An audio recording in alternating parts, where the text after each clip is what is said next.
Michael Polley believes that the only way to fight people's negative criticism is to be more positive and start embracing your true self. Well, good morning, Mike. Welcome to the show called Self-Made. Good morning. Thanks for having me. Yeah.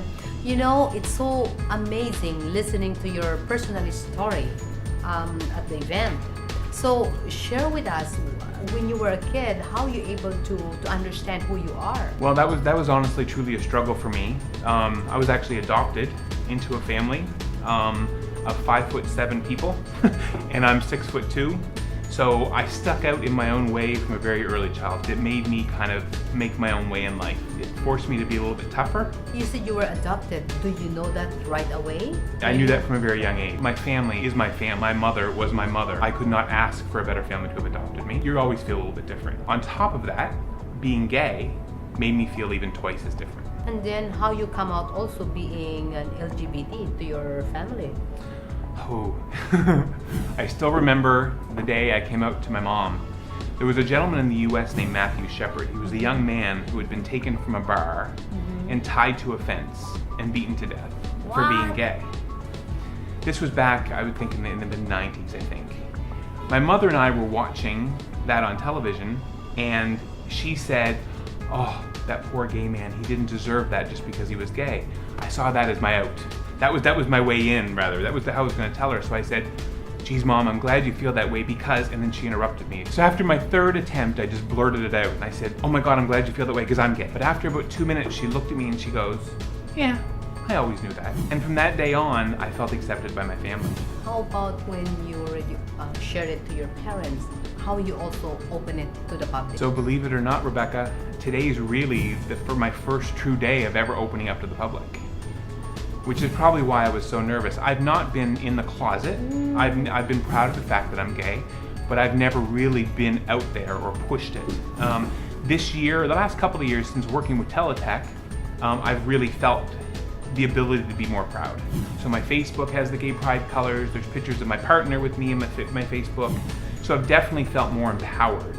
But today was a very pivotal moment for me, standing in front of the crowd that we had here today and telling my story. So who really inspired you to be you? If you can't find inspiration from within, then you're never going to find the ultimate inspiration. And I think people that affected my life over the years, my boss Arthur, being a senior vice president and being out and being at the Gay Pride Parade was a huge empowerment for me. Absolutely massive for me. Because if he as an SVP can do it, then me as a VP can as well. So, but people like Boy Abunda, for example, he speaks so eloquently about being LGBTQ. He is so passionate about acceptance and about changing the way that people think about it. People like that, whether you see them for 5 minutes or you spend a lot of time watching them, affect truly who you are. And they empower you eventually to be the person that you are. So how you inspire your people now? Being who I am. It doesn't matter how bad you feel. It doesn't matter if you've got the love surrounding you. The second you accept who you are is the second you become who God meant you to be. Because unless you can accept yourself, you're never going to be true to yourself. So can you define love? Can I define love? Wow.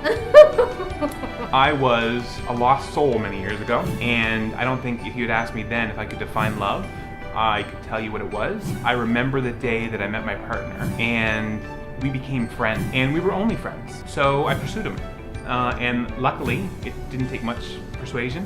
He had the exact same feeling. Wow. And to me, true love is that person that's always there for you, whether it's good and bad, and that person that never judges you, no matter what comments come out of your mouth. What Philippines teach you? And I fell in love with the Philippines for two main reasons. Their values were my values. Filipinos love family.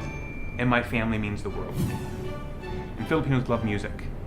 And something that a lot of people don't know about me is I used to DJ many years ago. I still DJ today. So music is a very big part of my life. So that's what made me fall in love with the Philippines. So what's your experiences working with Filipinos? The truth is, Filipinos are more loyal.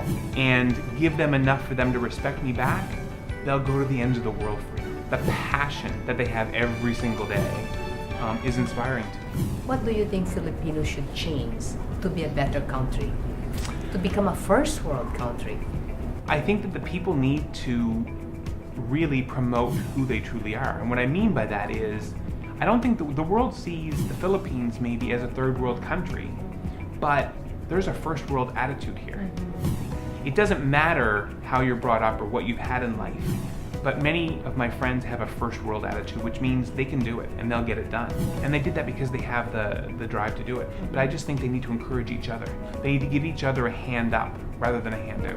What's next to you? You know, something asked me the other day, what kind of keeps you going? And Yes. I'm at a time in my life where it's not money and it's not bonuses, it's not stature and it's not positions, but it's going to work every single day and knowing that you've made a difference, whether it be for my customers and my clients, whether it be for the people that work for me. But I need to walk out of the office every single day and ask myself, what good did you do today? Message to your partner? Thank you for making me realize that that love really exists, that acceptance is there no matter your flaws, that I feel I've met the most beautiful man on earth, and I can't wait to grow old. How about your parents or your family in Canada? Thank you for loving me even though I may have been adopted and making me feel that I was a part of the family. Thank you for making me the person I am today. How about with Teletech? Thank you for finally empowering me to be who I am. So, thank you very much, Mike. What a beautiful story. Thank you, Rebecca. Every success has its struggles. Every dream has its trials and tests. Listen to their stories, because if they did it, you can also be called self-made.